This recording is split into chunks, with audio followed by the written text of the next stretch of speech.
Hello everyone, स्वागत है आपका एस्ट्रो विद आकांक्षा में। सबसे पहले एस्ट्रो विद आकांक्षा परिवार के सभी सदस्यों यानी सभी सब्सक्राइबर्स को नव वर्ष यानी 2026 की हार्दिक शुभकामनाएं। जानती हूँ थोड़ी देर हुई, लेकिन आपके लिए ये अच्छे से टॉपिक वाला वीडियो जो बनाना था। अभी तक की वीडियोस में हमने राशियों और ग्रहों से जुड़ी बातें की और हमारी पिछली सीरीज में कैसा रहेगा साल 2026 सभी राशियों के लिए, इस बारे में हमने बात की। अब हम बात करेंगे ज्योतिष के सबसे महत्वपूर्ण अंग कुंडली के बारे में। आज के वीडियो में आप जानेंगे कुंडली से जुड़े बेसिक और बेहद काम की जानकारी। कैसी होती है कुंडली, कैसे देखते हैं इसे, क्या होते हैं भाव, घर, हाउस वगैरह वगैरह। वीडियो शुरू करने से पहले मैं रिक्वेस्ट करना चाहूँगी कि अगर आपने अभी तक हमारे चैनल को सब्सक्राइब नहीं किया है तो प्लीज़ कीजिए, ताकि एस्ट्रोलॉजी से जुड़ी बेहतरीन जानकारी आप पाते रहें। साथ ही बेल आइकन को प्रेस करना ना भूलें, ताकि अपलोड होने वाले हर नए वीडियो का नोटिफिकेशन आपको मिलता रहे।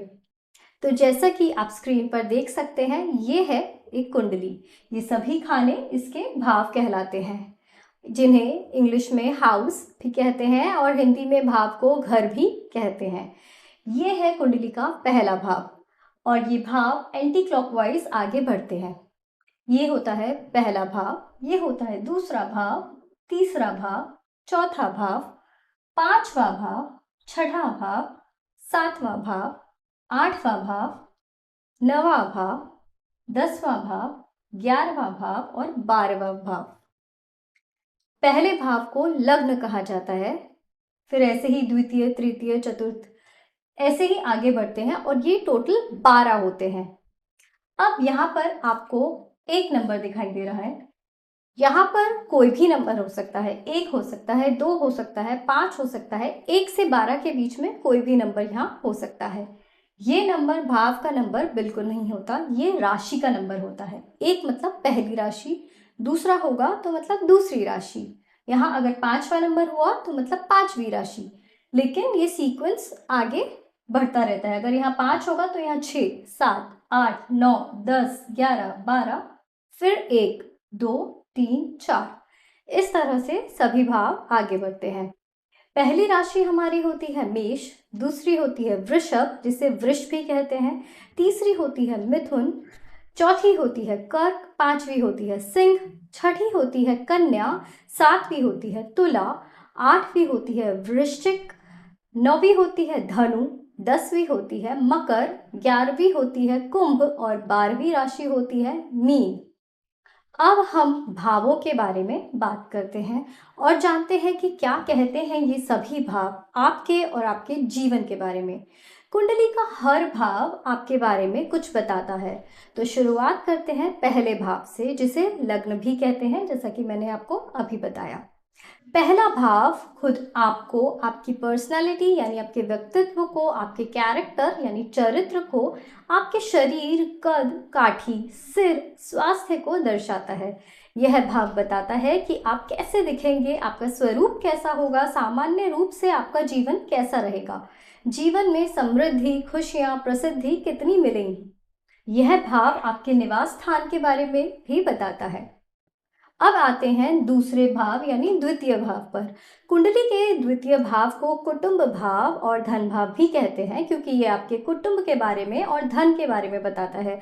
आपका परिवार कैसा होगा, परिवार में माहौल कैसा रहेगा, जीवन में धन की स्थिति यानी आर्थिक स्थिति कैसी रहेगी। शारीरिक अंगों में ये भाव आपके चेहरे, दाईं आंख, जीभा, कंठनली, दांत, नाखून के बारे में बताता है। आपकी वाणी कैसी होगी, आपकी वाक शक्ति कैसी रहेगी, ये भी इसी भाव से पता चलता है। खास तौर से स्टेज पर या लोगों के सामने बोलने की कुशलता। इसके अलावा व्यक्ति सच बोलने वाला होगा या नहीं, ये भी इसी भाव से पता चलता है। ये भाव भोजन के प्रति आपके रुझान को भी दर्शाता है और भी बहुत सी बातें कुंडली के द्वितीय भाव से पता चलती हैं। अब आता है कुंडली का तीसरा यानी तृतीय भाव, जिसे सहज भाव भी कहा जाता है। ये भाव आपके छोटे भाई बहनों के बारे में बताता है, पड़ोसियों के बारे में बताता है, आपके प्रयास, पराक्रम, साहस और शौर्य को बयां करता है। यह भाव आपकी मानसिक स्थिति और दृढ़ता यानी मेंटल स्टेबिलिटी और डिटर्मिनेशन के बारे में भी बताता है। इसलिए इच्छाओं को भी इसी भाव से देखा जाता है। यहाँ इच्छाओं से मतलब है कि आप क्या पाना चाहते हैं। इस भाव से छोटी यात्राओं के बारे में भी जाना जाता है। शारीरिक अंगों में ये भाव श्वास नली, गर्दन, कान, भुजाएं, हाथ, कंधे, अपर चेस्ट यानी ऊपरी सीना दर्शाता है। यह भाव आपके क्रिएटिव टैलेंट के बारे में भी बताता है। ये क्रिएटिव टैलेंट वाणी से जुड़ा भी हो सकता है, खासतौर से जब इस भाव का संबंध चंद्रमा, शुक्र, बुध या बृहस्पति जैसे किसी कलात्मक गुणों वाले ग्रह से बन जाए, तब कलात्मक गुणों के लिए यह अति शुभ स्थिति होती है। अब बारी है कुंडली के चौथे यानी चतुर्थ भाव की। चौथा भाव आपकी माता, आपके घर यानी मकान, भूमि, संपत्ति, वाहन के बारे में बताता है। माता के संबंध में जानने के लिए कुंडली में चंद्रमा की स्थिति समझना भी महत्वपूर्ण होता है। घर के बारे में जानने के लिए बृहस्पति, शुक्र और मंगल की स्थिति समझना भी काफी अहम होता है।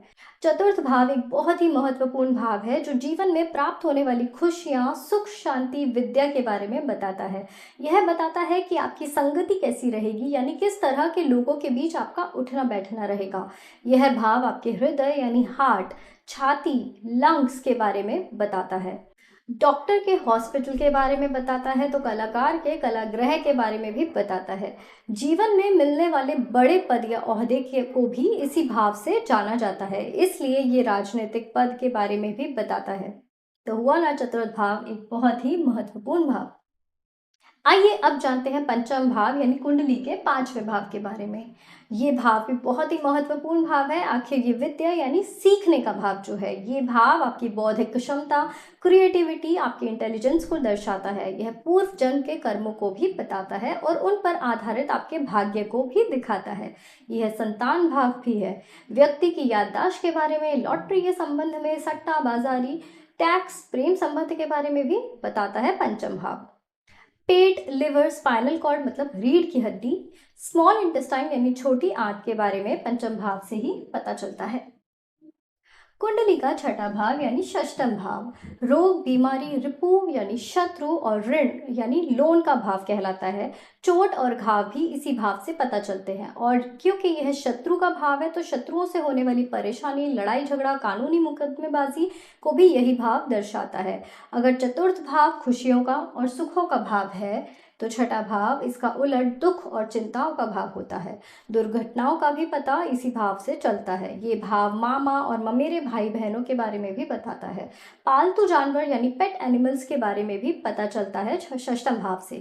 नाभि, लार्ज इंटेस्टाइन यानी बड़ी आंत, एब्डोमेन यानी पेट का निचला भाग, लोअर स्पाइन बोन को भी इसी भाव से देखा जाता है। अब बारी आती है कुंडली के एक और बेहद अहम भाव सप्तम भाव यानी सातवें भाव की, जो विवाह, साझेदारी, पार्टनरशिप का भाव है। इस भाव से वैवाहिक खुशियां देखी जाती हैं। इसके लिए कुंडली में शुक्र की स्थिति और महिलाओं की कुंडली में बृहस्पति और मंगल की स्थिति भी देखनी जरूरी होती है। व्यापार और साझेदारी में किए जाने वाले काम इसी भाव से देखे जाते हैं। आपके स्टेटस यानी प्रतिष्ठा को भी दर्शाता है सप्तम भाव।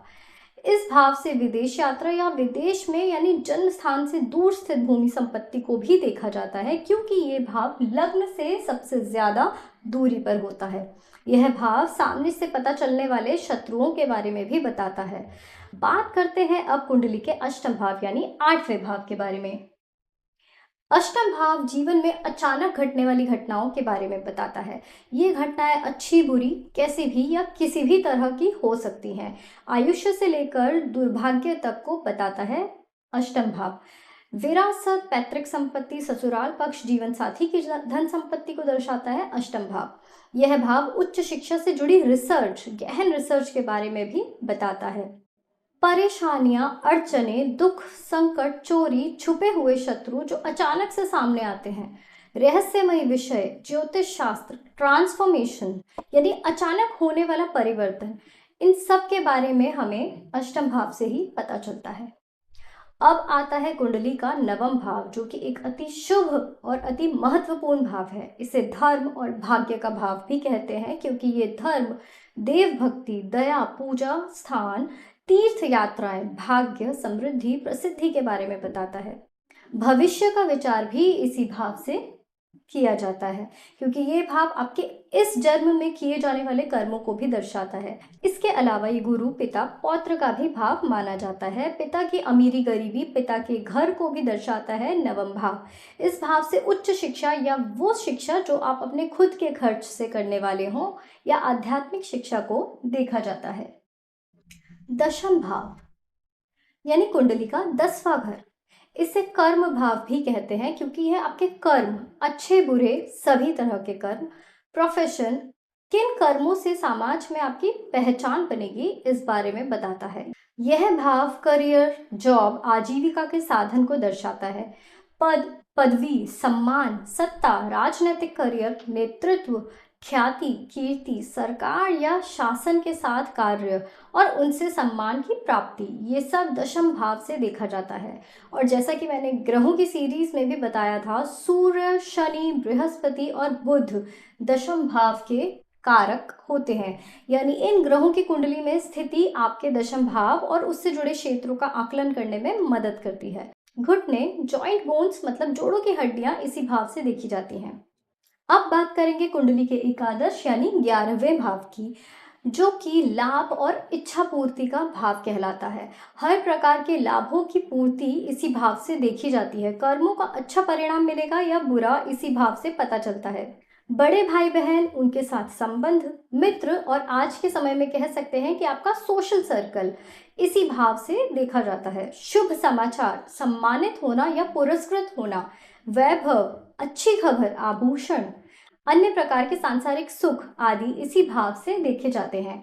बायां कान, टांगे और टखना यानी एंकल के बारे में एकादश भाव से ही पता चलता है।